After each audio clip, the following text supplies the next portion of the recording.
It's March 24th, 2024 as the time recording this. It's around 2:30 p.m. Eastern Standard Time, about an hour before the Clippers game. Some of you might be catching this after the game.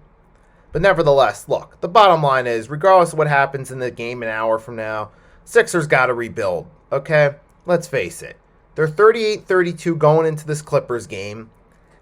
And we look at their record with Joel Embiid versus without him. The main thing I got to point out is they're 12-24 without Embiid in the lineup. They've taken a lot of L's without him. You look at how they started off hot this season, right? First couple months, going into the holiday season. But then Embiid gets injured. And you've seen the whole team fall apart, take a bunch of L's, losing games left and right. Anytime they step up in competition, 9 times out of 10 they lost. Sure, they got a couple wins here and there against the Miami Heat. They got a win against the Mavs a few weeks ago, sure. I mean, sure, they'll beat some teams like the Hornets. But majority of those games, they losing. They losing to teams like the Suns, the Lakers, the Celtics, the Bucks.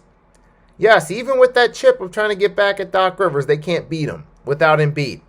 This team, and yes, we did lose Maxey for some time, but the main thing is, without Joel Embiid, this team's taking a bunch of losses.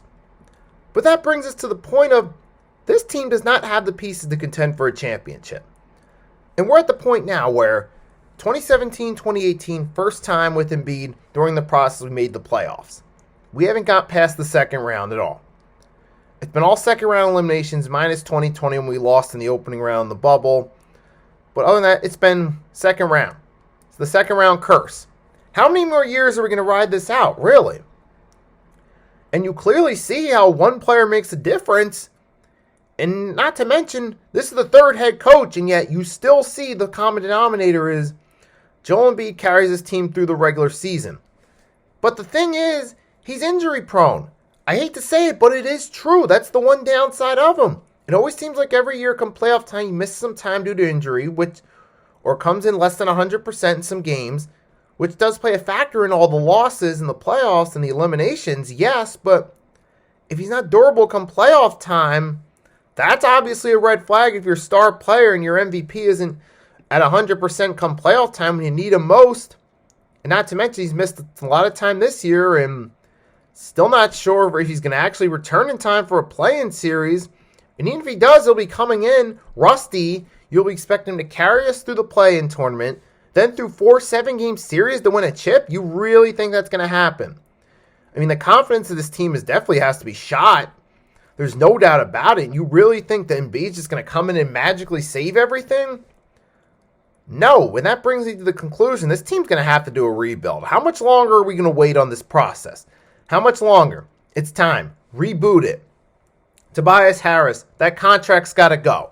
Solid role player, but the contract's got to go. And they might have to make a decision between Embiid and Maxey. They might. But that's a video I'm going to get into another time. I'm actually going to have that as an upcoming video of what do the Sixers do if they have to choose. So be on the lookout for something along those lines coming soon. However, I'll say this. Definitely a rebuild needs to be done. Nick Batum, forget about it. Like Aubrey Jr., cool. Buddy Hield, nice we have him. I would like to keep both Maxey and Embiid, but if they're going to do a rebuild, they might have to give up one of those guys. But definitely got to shed that Tobias contract for sure. He can go. Nick Batum can definitely go. I mean, there's a lot of players on this roster that are replaceable anyway. So, yeah, we got to do some full-blown rebuild. Have to get some draft picks in return. But, yeah, that's definitely something the Sixers got to do. Because how much longer are we going to ride this out? Ask yourself that as fans. And the majority of the fans I'm hearing agree with me through my polls on my community page and through my Twitter. I mean, it's just something this.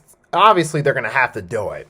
Because you're closer, you'll be better off in the long term doing a rebuild than you are staying with the core you got. Because in the long term, it'll get you repeated second round playoff eliminations. And then eventually your Embiid's gone, and what do you have then? Sometimes, so yeah, in the long term, I think they could benefit from a rebuild more than staying where they're at. So I'll leave it at that. You guys can comment, let me know what you think or what you do, go about a rebuild. That's all I got for you for now. Until next time, have a wonderful day. Drop a like, subscribe if you haven't for more content. Nicky Stees, signing off. Catch you next time.